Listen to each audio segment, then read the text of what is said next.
Para sahabat semulanya mereka yakin bahwa yang dimaksud dengan akhir zaman itu adalah mereka.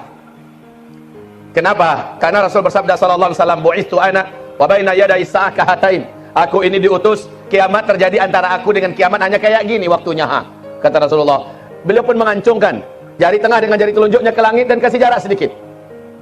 Di hadis yang lain Nabi bersabda sallallahu alaihi wasallam, "Manakala aku telah Allah utus bagi Nabi dan Rasul, malaikat Jibril memberi informasi kepadaku bahwa Israfil, sang peniup sangkakala kiamat, sudah memasukkan pangkal trompet ke dalam mulutnya, kedua bola matanya melirik ke bawah arasy, tiap saat menunggu aba-aba kapankah trompet sangkakala kiamat ini ditiup."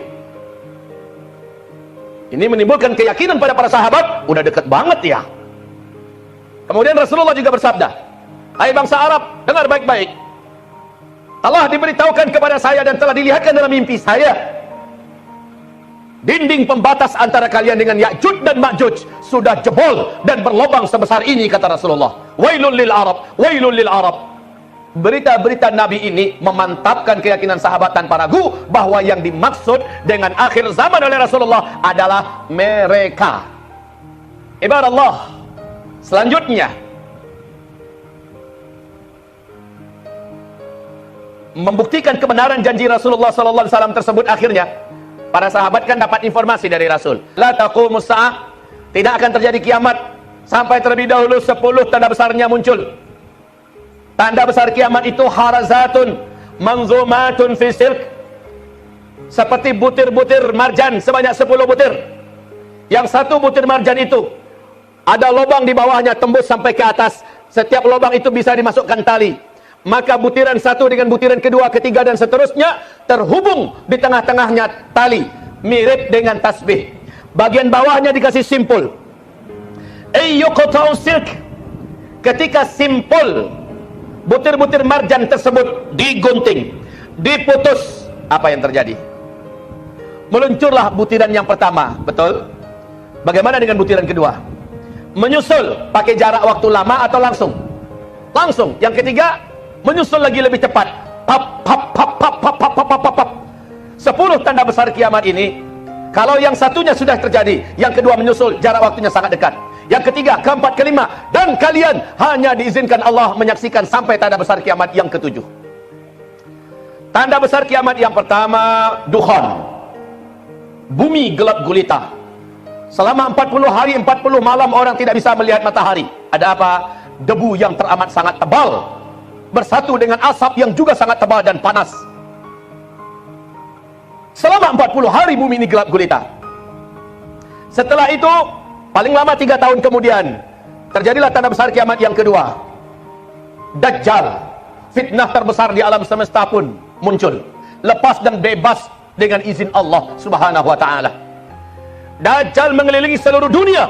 2/3 penduduk bumi sujud mengangkat Dajjal sebagai ilah yang mereka sembah. Dajjal hanya punya waktu 1 tahun 2 bulan 2 minggu. Terjadilah tanda besar kiamat yang ketiga. Nabi Allah dan Rasul Allah yang ke-24 yang Allah simpan dan dinaikkan ke langit dengan roh dan jasadnya, Allah turunkan kembali menjadi tanda besar kiamat yang ketiga. Dan dialah Isa alaihi salam. Isa membunuh Dajjal. Hanya Isa yang sanggup membunuh Dajjal.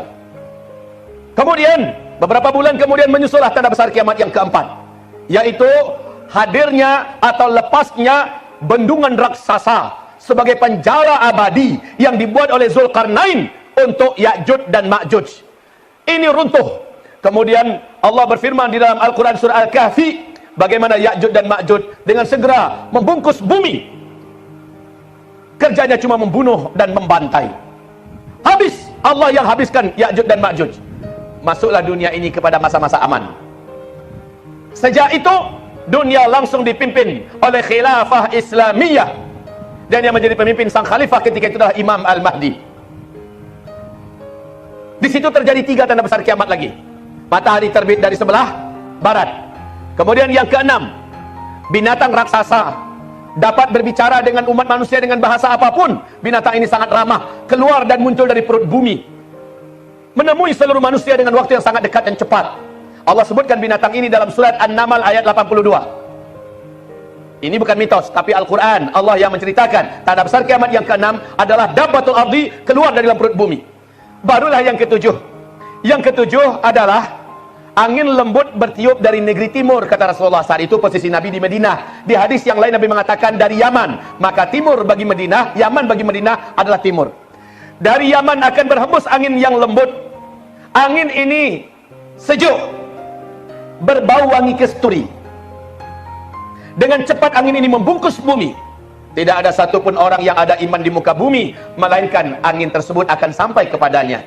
Walau imannya hanya seujung kuku, orang ini ada di bukit, di gunung, di pulau, di mana saja, asal ada orang yang masih kenal dengan Allah, dia bisa melafazkan kalimat Allah subhanahu wa ta'ala, melainkan pasti angin itu akan sampai kepadanya. Manakala angin itu menyentuh kulit, terhirup oleh orang yang ada iman, saat itu juga, di tempat itu juga, dia langsung tergeletak, meninggal dunia. Serentak satu muka bumi, orang-orang yang ada iman kepada Allah meninggal dunia. Inilah dia tanda besar kiamat yang ketujuh. Habis. Yang tersisa setelah itu siapa? Orang-orang kafir yang sama sekali tidak kenal dengan Allah subhanahu wa ta'ala. Satu atau dua generasi setelah itu, kata Rasulullah, malaikat Israfil pun meniup sangkakala kiamat.